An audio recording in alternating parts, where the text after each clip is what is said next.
কিন্তু কাজিৰঙাৰ আটাইতকৈ ডাঙৰ দুৰ্যোগৰ সময়ত সেই ৰাষ্ট্ৰীয় উদ্যানখনৰ খবৰ ল'বৰ কাৰণে দিল্লীৰ সময় নাই। আমি দেখিছোঁ যে দুইটা কথা আমি একেলগতে সময়তে ক'ব খুজিছোঁ যে এচিভমেণ্টৰ পিনৰ পৰা এই মুহূৰ্তত অসমৰ অৱস্থা সঁচাকৈ আজিৰ দিনটোত ভাল এচিভমেণ্ট নাই। অসমে এতিয়া একমাত্ৰ ভৰসা কৰিবলগীয়া হৈছে কেৱল আৰু কেৱল ধাৰৰ ওপৰত, ঋণৰ ওপৰত। মই নিজে এজন লেজিছলেটৰ, মই নিজে এজন MLA। আমি বিধানসভাত এইবিলাকৰ ব্যাখ্যা কৰাটো আৰু এই আইনবিলাকৰ সমালোচনা কৰাটোৱেই আমাৰ কাম।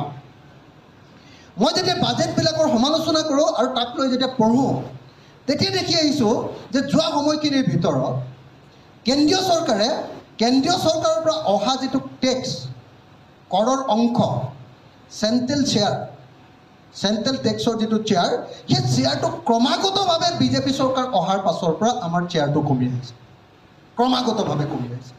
সেই চেণ্ট্ৰেল শ্বেয়াৰৰ টেক্সৰ অংশটো কমি অহাৰ কাৰণে আমাৰ চৰকাৰে কি কৰিবলগীয়া হৈছে, আমাৰ ৰাজহ বৃদ্ধি কৰিবৰ কাৰণে কি কৰিবলগীয়া হৈছে জানেনে? আমাৰ গাড়ীবিলাকৰ ওপৰত বেছিকৈ ফাইন ভৰিবলগীয়া হৈছে। আমাৰ ট্ৰেক্টৰৰ ওপৰত যে ফাইন লগাইছে, আমাৰ ইলেক্ট্ৰিক ৰিক্সাৰ ওপৰত যে ফাইন লগাইছে, আমাৰ কোনো মানুহে যে এতিয়া মটৰচাইকেল এখন লৈ ৰাস্তালৈ ওলাবই নোৱাৰে, হেলমেট বুলি ফাইন, বিভিন্ন ধৰণৰ যে ফাইন লগাইছে, তাৰ একমাত্ৰ কাৰণটো হ'ল যিকোনো প্ৰকাৰে টকা সকা দি হ'লেও এই মুহূৰ্তত অসমৰ ৰাজহ বৃদ্ধি নকৰিলে চৰকাৰখন সম্পূৰ্ণৰূপে অচল হৈ যাব। আটাইতকৈ ইণ্টাৰেষ্টিং কথা, অকল কেন্দ্ৰীয় কৰৰ অংশ অসমৰে কমা নাই। কৰৰ অংশ কমাৰ লগে লগে আৰু এটা ডাঙৰ ঘটনা ঘটিলে। আগতে যেতিয়া ঋণ লয়, ধাৰ লয়, চেণ্ট্ৰেল গভৰ্ণমেণ্টে আমাক ধাৰ দিয়ে, ৰিজাৰ্ভ বেংকে আমাক ধাৰ দিয়ে, আৰু চেণ্ট্ৰেল গভৰ্ণমেণ্টৰ বিভিন্ন বিত্তীয় সংস্থাসমূহে ৰাজ্যবিলাকক ধাৰ দিয়ে। বিজেপি চৰকাৰ অহাৰ পাছতে লগে লগে কি কৰি দিলে যে চেণ্ট্ৰেল গভৰ্ণমেণ্টৰ পৰা ধাৰ দিয়াৰ ব্যৱস্থাটো বন্ধ কৰি দিলে। ক'লে যে তোমালোকক আমি বেলেগ এটা সুবিধা কৰি দিম, ক'লে তোমালোকে মুকলি বজাৰৰ পৰা ধাৰ লোৱা। মই নিজে MLA কাৰণে এইবিলাক অনবৰতে চৰ্চা কৰি থাকোঁতে মই গম পাওঁ যে মুকলি বজাৰৰ পৰা তোমালোকে ধাৰ লোৱা, আৰু মুকলি বজাৰৰ কাৰণে, মুকলি বজাৰৰ পৰা ধাৰ ল'বৰ কাৰণে তোমালোকক আমি FRBM বুলি এখন এক্ট দি দিছোঁ। সেই এক্টখন সংশোধন কৰি কিমানলৈকে ধাৰ ল'ব পাৰিবা, প্ৰত্যেকবাৰ বিধানসভাত এখন পাছ কৰিব লাগিব বাজেটৰ আগে আগে।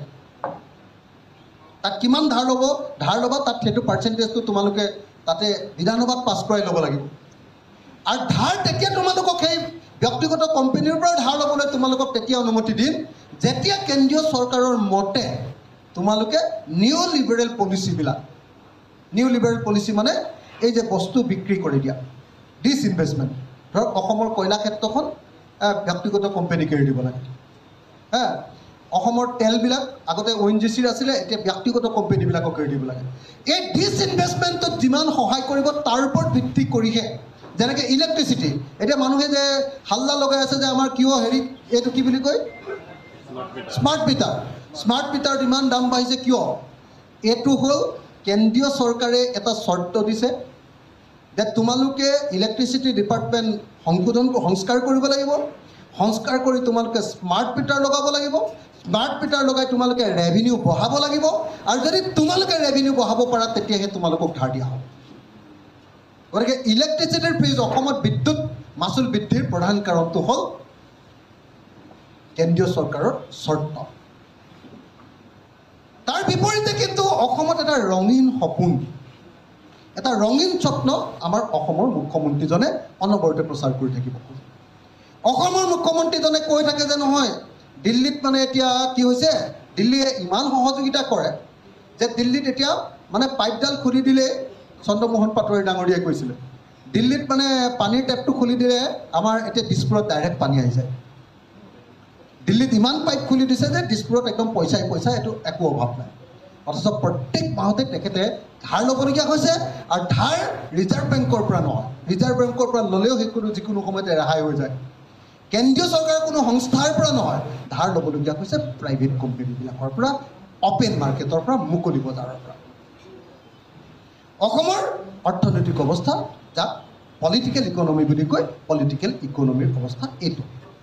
যি সময়ত আমি কৈছোঁ যে যি সময়ত আমাৰ মুখ্যমন্ত্ৰীয়ে যি সময়ত কেন্দ্ৰীয় চৰকাৰৰ পৰা দাবী উত্থাপন কৰি আমাৰ ৰাজ্যখনৰ সমস্যাবিলাক সমাধান কৰিব পাৰিব লাগিছিলে সেই সময়ত অসমৰ মুখ্যমন্ত্ৰীজনে কেন্দ্ৰীয় চৰকাৰৰ ওচৰত সদায় নতজানু হৈ দিয়ে মই সেইকাৰণে সদায় আক্ষৰিক অৰ্থতে কওঁ যে নৰেন্দ্ৰ মোদী ডাঙৰীয়া আৰু অমিত শ্বাহ আহিলে অসমৰ মুখ্যমন্ত্ৰীয়ে যে এনেকৈ বেকা হৈ দিয়ে সেই বেকা হোৱাটো সেইটো এটা চিহ্ন সেইটো এটা প্ৰতীক সেইটো হ'ল দিল্লীৰ ওচৰত অসমৰ আত্মসমৰ্পণ সেইটো হ'ল দিল্লীৰ ওচৰত তেখেতসকলে আত্মসমৰ্পণ কৰিবৰ কাৰণে আগবাঢ়ি যায় এইটো হ'ল চিহ্ন দিল্লীৰ ওচৰত তেওঁলোক নতজানো কিন্তু অসমীয়া মানুহৰ ওপৰত তেওঁলোক বৰ্মতা কেনেকৈ বৰ্মতা তেওঁলোক অসমীয়া মানুহৰ ওপৰত বৰ্মতা ৰাতি 2টা বজাত এজন অভিযুক্ত পুলিচে ধৰি নিছে ৰাতি 2টা বজাত গুলিয়াই মাৰি পেলালে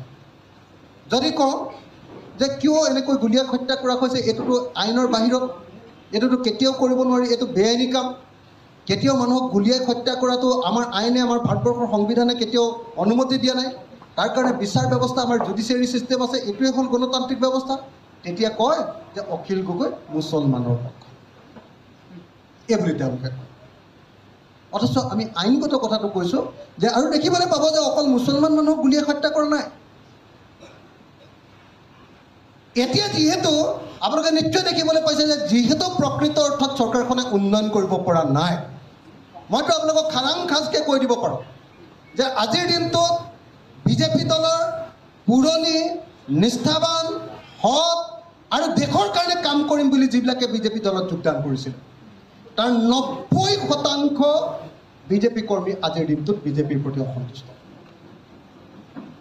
90% মই যিমানেই বিজেপি কৰ্মী লগ পাইছোঁ সেইটো শিৱসাগৰত হওক কিবা তিনিচুকীয়াত হওক সেয়া ডিব্ৰুগড়ত হওক সেয়া হ'ব নগাঁৱত হওক সেয়া কামৰূপত গুৱাহাটীত হওক অথবা সেয়া বৰপেটাত হওক সেয়া ধুবুৰীত হওক অথবা আপোনাৰ শিলচৰত হওক মই যিমান বিজেপি কৰ্মী যিবিলাক মন্ত্ৰী বা MLA নহয় তেওঁলোকৰ আনকি MLA বিলাকৰ লগতো যেতিয়া কথা পাতিছোঁ কোনো এজন MLA যি মন্ত্ৰী নহয় কোনো এজন মানুহ সন্তুষ্ট নহয় ইভিন বিজেপি দলৰ মন্ত্ৰীসকলো সন্তুষ্ট নহয় আপোনালোকে এবাৰ খবৰ লওক যে মন্ত্ৰীসকলৰ মন্ত্ৰীৰ কোনো মৰ্যাদা এই চৰকাৰৰ দিনত নাই আগতে মন্ত্ৰী এজনে ইণ্ডিপেণ্ডেণ্টলি নিজৰ দলটো নিজৰ ডিপাৰ্টমেণ্টটো চলাব পাৰিছিলে হিমন্ত বিশ্ব শৰ্মাৰ চৰকাৰৰ কাৰ্যকালত মন্ত্ৰী এজন হিমন্ত বিশ্ব শৰ্মাৰ মোটামুটি হাত ধৰা মানুহ হৈছে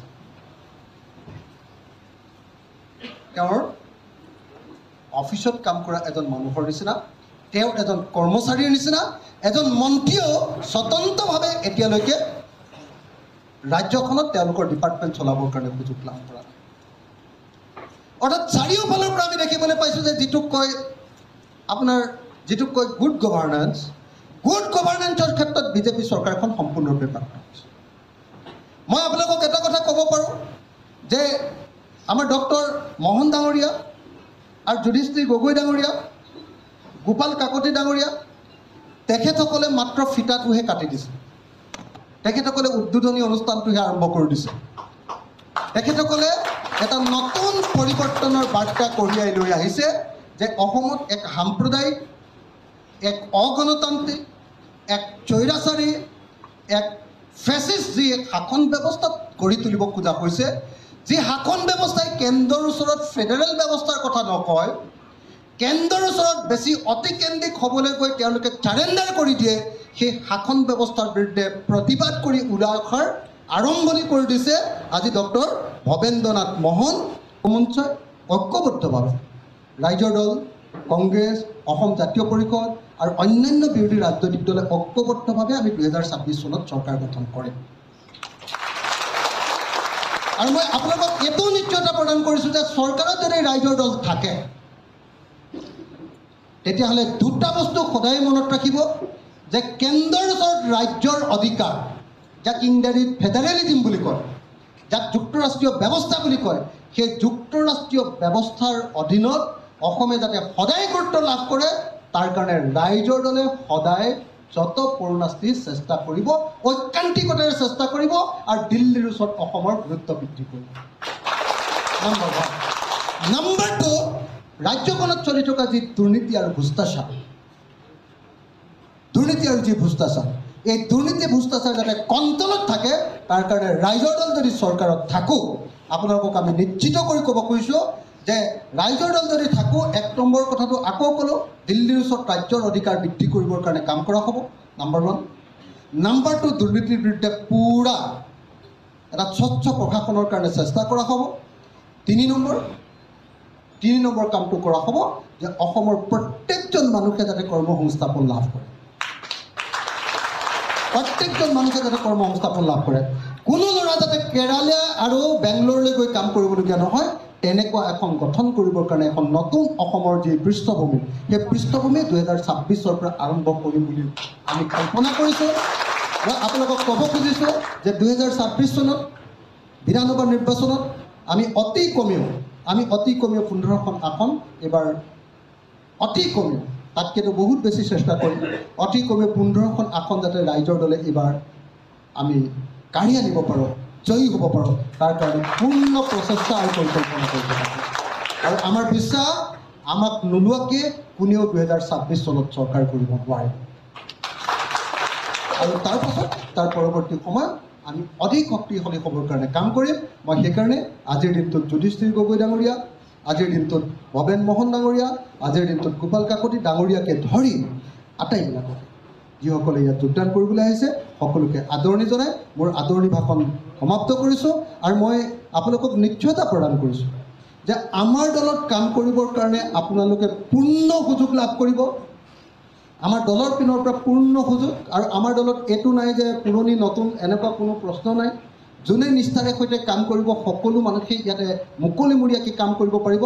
মই নিশ্চয়তা প্ৰদান কৰিছোঁ ভৱেন মোহন ডাঙৰীয়াক, মই নিশ্চয়তা প্ৰদান কৰিছোঁ যুধিষ্ঠিৰ গগৈ ডাঙৰীয়াক, মই নিশ্চয়তা প্ৰদান কৰিছোঁ গোপাল কাকতি ডাঙৰীয়াক, প্ৰদীপ বুঢ়াগোহাঁই ডাঙৰীয়াক, মাধৱ দেউৰী ডাঙৰীয়াক, আৰু নিশ্চয়তা প্ৰদান কৰিছোঁ বাকীসকলকো, হুমায়ুন কবিৰ ডাঙৰীয়াক,